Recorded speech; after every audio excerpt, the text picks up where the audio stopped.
बिस्मिल्लाहिर्रहमानिर्रहीम, अस्सलाम वालेकुम। आज हम बनाएंगे चने की दाल।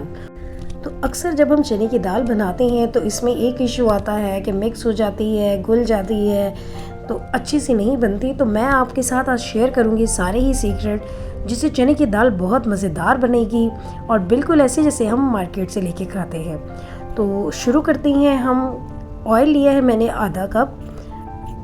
आपने ऑयल थोड़ा सा ज़्यादा ही लेना है, आधा कप ले लें या थोड़ा सा इससे ज़्यादा कर लें। और एक प्याज लिया है और उसे चॉप कर लिया है। तो प्याज को हम हल्का सा ब्राउन करेंगे, बहुत ज़्यादा डार्क ब्राउन नहीं करेंगे, हल्का सा ही करेंगे, क्योंकि चने की दाल में डार्क ब्राउन करेंगे तो दाल भी थोड़ी काली हो जाती है, इसलिए बहुत ज़्यादा डार्क ब्राउन नहीं करते। तो ये देखिए हल्का सा कलर चेंज हुआ। तो अब मैंने लहसुन अदरक का पेस्ट डाल दिया है।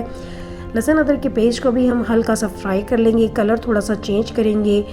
इसका कलर भी बहुत ज़्यादा हम डार्क ब्राउन नहीं करेंगे, क्योंकि यही मेन चीज़ें हैं कि अगर इनका कलर चेंज हो जाएगा लहसुन अदरक और प्याज का, तो चने की दाल जो है वो भी चेंज हो जाएगी। तो इस बात का आपने ख़ास ख्याल रखना है। इसीलिए थोड़ा सा प्याज का कलर चेंज हुआ तो मैंने लहसुन अदरक डाल दिया, क्योंकि लहसुन अदरक के साथ भी प्याज का मज़ीद कलर चेंज होता है। तो जब प्याज और लहसुन अदरक थोड़े से ब्राउन हो जाए उसके बाद हम इसमें थोड़े मसाले डाल लेंगे साबुत, जिसमें मैंने तेज़ पत्ते डाले हैं, 2 लौंग डाली हैं और 2 ही मैंने बड़ी इलायची डाल दी है। इनका फ्लेवर बहुत मज़ेदार लगता है। अब इनको हम प्याज के साथ ही थोड़ा सा फ्राई कर लेंगे, बहुत ज़्यादा नहीं करेंगे, बस हल्का सा फ्राई करेंगे कि इनका फ्लेवर आ जाए। उसके बाद फिर हम इसमें मज़ीद मसाले ऐड करेंगे। तो मैंने टमाटर लिए हैं 3 अदद और उनका पेस्ट बना लिया है। इसमें पेस्ट बना के ही डालना है। अगर आपके पास बड़े साइज़ के होंगे तो 2 ले लीजिएगा और अगर छोटे साइज़ के होंगे तो 3 ले लीजिएगा। पेस्ट बनाने से दाल में बहुत अच्छी ग्रेवी बन जाएगी। अगर हम चॉप करके डालेंगे तो उससे ग्रेवी अच्छी नहीं बनेगी, क्योंकि दाल में ग्रेवी होगी तो वो ज़्यादा मज़ेदार लगती है। तो टमाटर को हम थोड़ा सा फ्राई करेंगे, टमाटर का पानी होता है वो ड्राई कर लेंगे। तो पानी ड्राई हो गया, उसके बाद हम इसमें मसाले डाल रहे हैं। 1 चम्मच नमक डाल रही हूँ मैं, और 1 चम्मच इसमें मैं डाल दूँगी पिसी हुई लाल मिर्च, और इसमें मैं डाल दूँगी आधा चम्मच हल्दी। तो मसाले आप अपने टेस्ट के हिसाब से भी डाल सकते हैं। तो मैंने ली है आधा किलो दाल, उसके हिसाब से मैं डाल रही हूँ मसाले। तो 2 चम्मच मैंने लिए हैं धनिया पाउडर की, ये क्रश किया हुआ धनिया पाउडर है। ये बहुत ज़्यादा क्रश भी नहीं है और बिल्कुल पाउडर फॉर्म में नहीं है। और उसके बाद साबुत ज़ीरा डाला है 1 चम्मच, और इसमें मेन जो चीज़ है वो है 1 चम्मच कश्मीरी लाल मिर्च। इससे कलर बहुत अच्छा आता है, इसलिए जब भी चने की दाल बनाएं तो आप कश्मीरी लाल मिर्च ज़रूर डालिएगा। इससे मिर्चें तेज़ नहीं होती लेकिन कलर बहुत अच्छा हो जाता है। और 2 चम्मच पानी डाल के अब हम इन मसालों को अच्छी तरह से भून लेंगे। तो ये देखिए कश्मीरी लाल मिर्च डालने से कलर अभी से ही कितना अच्छा लग रहा है, और इसी तरह से जब दाल डालेंगे तो बहुत मज़ेदार बन जाएगी और बहुत अच्छा कलर भी आ जाए। क्योंकि अक्सर दालें पकाते हुए उनका कलर जो है वो चेंज हो जाता है, लेकिन कश्मीरी लाल मिर्च अगर हम डालेंगे तो उससे थोड़ा रेड कलर आएगा और जो बहुत ही अच्छा लगेगा। तो मसाला रेडी हो गया है। 1 से 2 बार पानी डाल के मसाले को अच्छी तरह से भून लीजिएगा। तो मैंने भी 2 से 3 बार पानी डाला था और मसाले को अच्छी तरह से भून लिया है।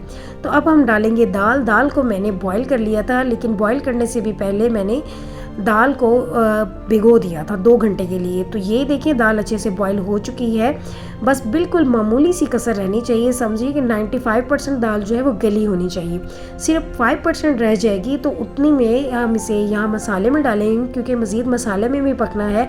तो ये हल्की सी जो कमी है वो यहाँ पूरी हो जाएगी। तो आधा किलो दाल ली है और इसे मैंने भिगो के रखा था 2 घंटे के लिए, और उसके बाद मैंने बॉईल किया है। तो बॉईल करने के बाद अब मसाले में हम डाल देंगे और मिक्स करेंगे। सिर्फ हम 2 से 3 मिनट तक भून लेंगे मसाले के साथ, ताकि दाल के अंदर मसाले का फ्लेवर आ जाए। और उसके बाद फिर मैं इसमें पानी डाल दूँगी थोड़ा सा, ताकि दाल जो है वो मसाले में मिक्स हो जाए और जो हल्की सी कमी मैंने छोड़ी थी वो भी पूरी हो जाएगी।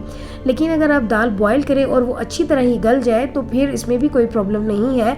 तो बस फिर आपने यहाँ पे थोड़ी एहतियात रखनी है और पानी थोड़ा कम डालना है, ताकि दाल अच्छी से घुल ना जाए, क्योंकि यही वो स्टेज होती है जिसमें दाल जो है वो घुल जाती है। इसीलिए हमने बॉईल करते हुए बिल्कुल मामूली सी कमी रखनी होती है। तो दाल जो है वो भुनी गई है, 3 से 4 मिनट हो गए हैं। इसके बाद अब मैं इसमें पानी डाल दूँगी। पहले मैं आधा कप पानी डाल के देखूँगी कि ये कितना हो जाएगा। अगर मुझे ये ठीक लगेगा तो इतना ही रहने दूँगी, लेकिन अगर कम लगेगा तो मैं मज़ीद भी आधा कप और डाल दूँगी। तो आपकी भी अपनी चॉइस है। अगर आप इसमें ग्रेवी थोड़ी ज़्यादा रखना चाहते हैं तो आप 1 कप या 1.5 कप के बराबर पानी डाल सकते हैं, लेकिन बहुत ज़्यादा पानी ना डालिएगा क्योंकि दाल ऑलरेडी गली हुई है। तो मुझे थोड़ा कम लग रहा है, इसलिए मैं इसमें थोड़ा सा पानी और डाल दूँगी और साथ ही इसका मैं फ्लेवर बढ़ाने के लिए चिकन क्यूब भी डाल रही हूँ। ये ऑप्शनल है, आपकी मर्ज़ी है, अगर आप डालना चाहते हैं तो डाल दें, अगर आप नहीं डालना चाहते तो ये स्किप भी कर सकते हैं। तो चिकन क्यूब डाल के इसे मैं मज़ीद मिक्स करूँगी और पानी भी अब मैं डाल दूँगी आधा कप और, क्योंकि दाल में बिल्कुल मामूली सी कमी है, इसलिए मैं आधा कप पानी और डाल रही हूँ और इसे मैं दम पे रख दूँगी। और उसमें क्या होगा कि दाल गल जाएगी और थोड़ी सी ग्रेवी भी रह जाएगी, बिल्कुल ड्राई नहीं होगी। कुछ लोग ड्राई अच्छी पसंद करते हैं और कुछ हल्की सी ग्रेवी पसंद करते हैं, अभी आपकी अपनी चॉइस है। अब मैंने इसे कवर कर दिया 10 मिनट के लिए लो फ्लेम पे। तो 10 मिनट के बाद देखिए इसमें ऑयल ऊपर आ गया है और दाल मैंने चेक की है बहुत अच्छे से गल चुकी है, तो कलर भी बहुत अच्छा आ चुका है। तो मुझे इसी तरह ही रखनी थी, तो आप देख लीजिएगा, अगर आपको इससे भी ज़्यादा ग्रेवी रखनी हो तो थोड़ा सा पानी और ज़्यादा कर लीजिएगा।